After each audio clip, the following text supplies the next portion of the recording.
sahur truk lemu nembang mambengi. Kowe ora takon karo aku to, ya tak sahur wis to. Ya kuwi do buka ana.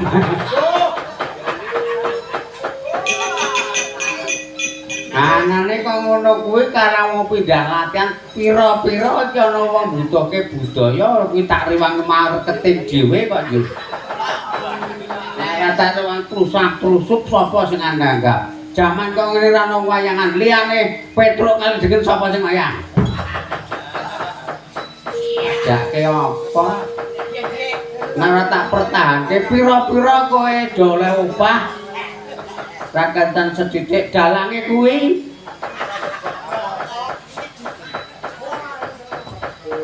Aku suwe-suwe kandalang nang Bangjo kok yo tak silver kok awakku. Nek model kok ngene iki. Aku malah karo sing ngedram. Dalang cocot nang bandara mah 50 bendina mah oleh. Aku ki tak rewangi apa-apa tak gawa komplit e. Yo malah kelakon kok kaya ngene.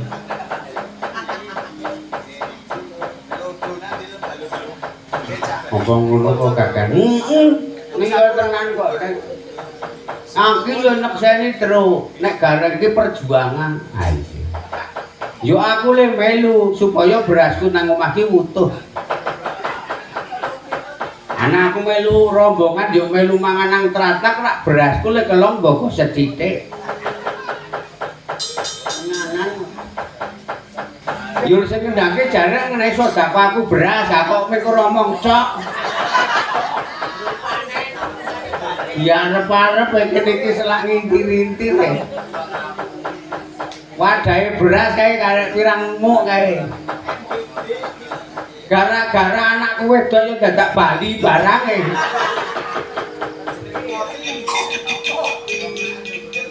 Kowe rasa gawe wirang. Apa anane? Nek iso apa-apa ki ditutupi kuwi ki wadi. Wadi ki rak jaman biyen yo biyo. Saiki ora ana wadi-wadinan karo pengeneng ulung kan nyatane dadi tukang pijet.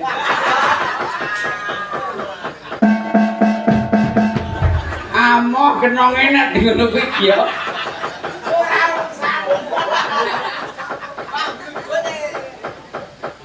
Cuma harus buka-bukane kok yo ngrusak abrak lho. Ora sesuai karo bayangane.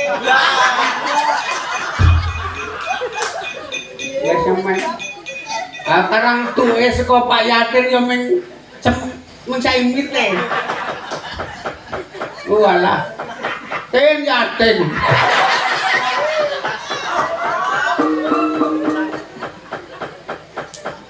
Wong ming gegeden swara kok wayangan.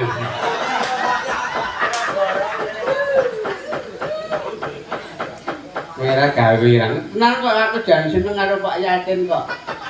Aku nek ra ngilingi wetenge gedhe kae. Tak tegeli kok.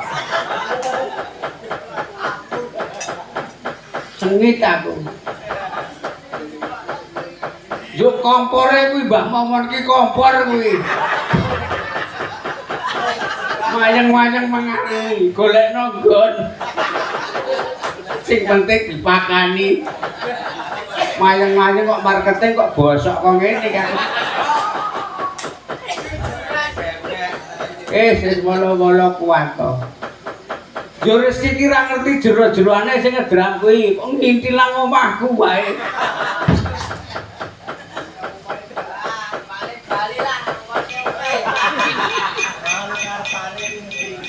Terima keti penti. Jo gelem kowe nek dipek rezeki, ora iso numpak Honda.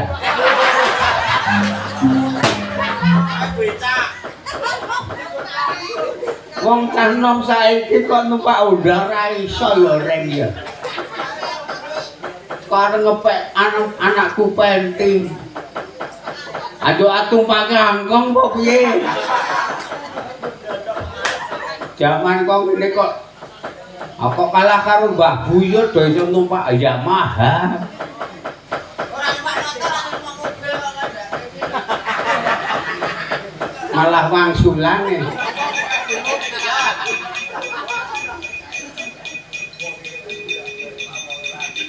Iki ditutup-tutup nang tetep ya njuk leren bae pokoke.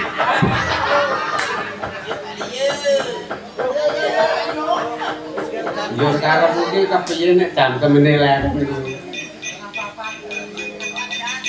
Delone pokoke leren iki mar gara-gara njuk wis. Pokoke nek warga Gerwolo ki ora mikirke golek donatur. Yo dit parkiran ki dinehke aku. Ana parkirane apa? Rencana.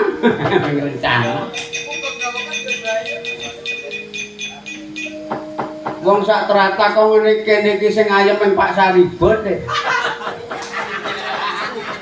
Senajan bayar sithik rak nyanding Bu Makmur.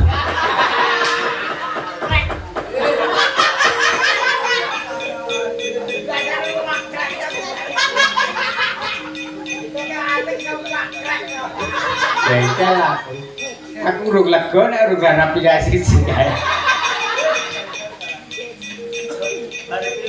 Wah, jan patung malah elek lambene. Kowe ku angger ora men tak dodomi lambemu. Nang kene iki barang seni ora barang wirang. Nak barang seni ra ono regane. Kok kon barang seni. Barang seni iki yo nek diregani yo.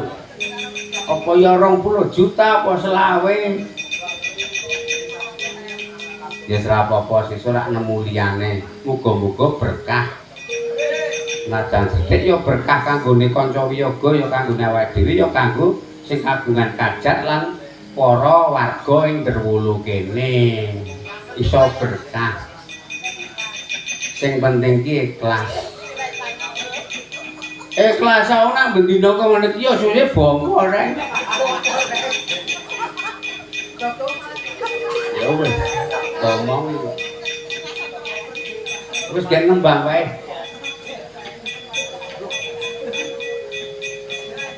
Nembang kok kan aku wis ora nganu kok. Lemes. Beng setitik mongko beda-beda. Ki lakone Widianto ki pancen celeng kok. Ya wis. Anu tok enggak nyampe suasana Bagong nek diterus-teruske ora apik. Saya elek, saya asor derajate. Ayo nyekel mic. Jepi. Ayo, udang kuning ya kena. Nang ngene iki nyambut gawe.